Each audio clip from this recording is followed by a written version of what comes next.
Episode 2 of Big Deke News. It is Monday, January 10th, 2022. Topics for today: the game the NFL almost rigged, Jacksonville keeping the streak alive against Indy, and the Steelers, Big Ben and Mike Tomlin simply being clutch. What a strange game. The Raiders are kind of in control of the game the whole time. Then they get up 15 in the second half.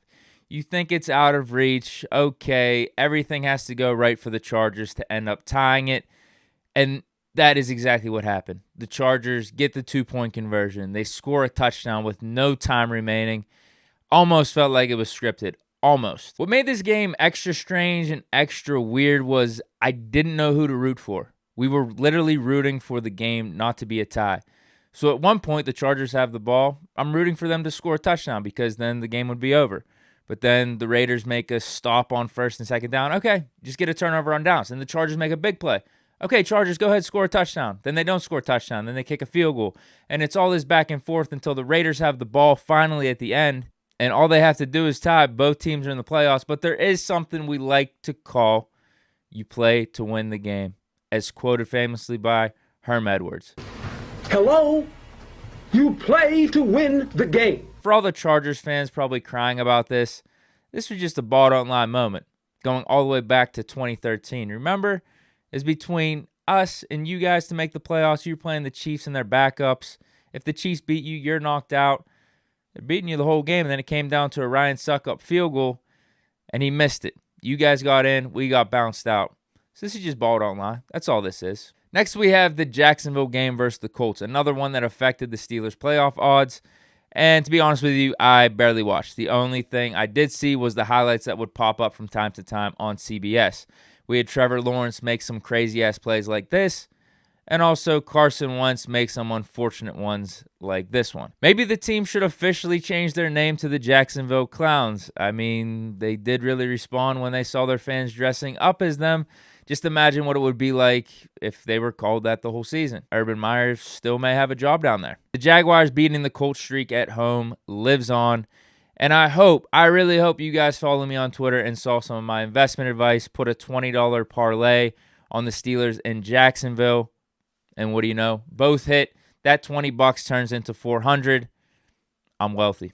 Let me know down in the comments what you think I should do with the 400 bones. But now let's get on to a game where the Steelers had complete control of their destiny. I think we all can agree it got a tad ugly in the first half, but when push came to shove, both the offense and defense stepped up when they had to. Must-win game on the road, tough conditions, and of course, it's simply business as usual. 7 clutches up, third down after third down, gotta have it moments. We have a 4th and 8, the season absolutely on the line, converts, sets up Boz for the game-winning field goal, and I've tried to tell the fake fans, I've been telling them for years, they just don't want to listen. They really don't want to listen. This is what happens when you have a franchise quarterback. This is what happens when you have a GOAT quarterback that knows what they're doing in clutch moments. But still, they don't want to listen. Last bit of information before we wrap this up. TJ Watt in yesterday's game ties the single-season sack record with Michael Strahan, 22.5 sacks. But are we sure? Are we sure? There was a play in the first half where the ball was snapped to Tyler Huntley. It's a bad snap. He fumbles it around a little bit, but then clearly picks it up, has control of it. TJ Watt makes a tackle I think most of us would consider a sack, strips the ball out, but he is not rewarded with that stat.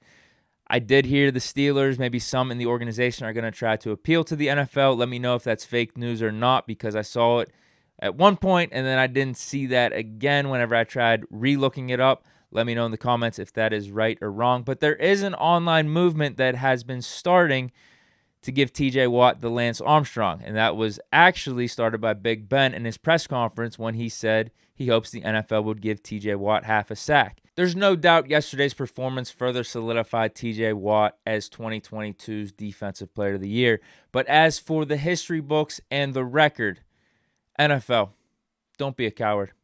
It's never too late to do the right thing. You have this week to make it right. Give TJ Watt the single-season sack record. Actually, let me rephrase that. Just correctly mark down what he's rightfully earned. And that's it for today's video. Hope you guys enjoyed. Thank you for watching. And shout out to Mike Tomlin for this video. And also shout out to Mike Tomlin for being a great head coach and getting the Steelers in the playoffs. Shutting up all the doubters there as well. But that is it for Big Deke News. Stay tuned for more. Stay chilling and peace.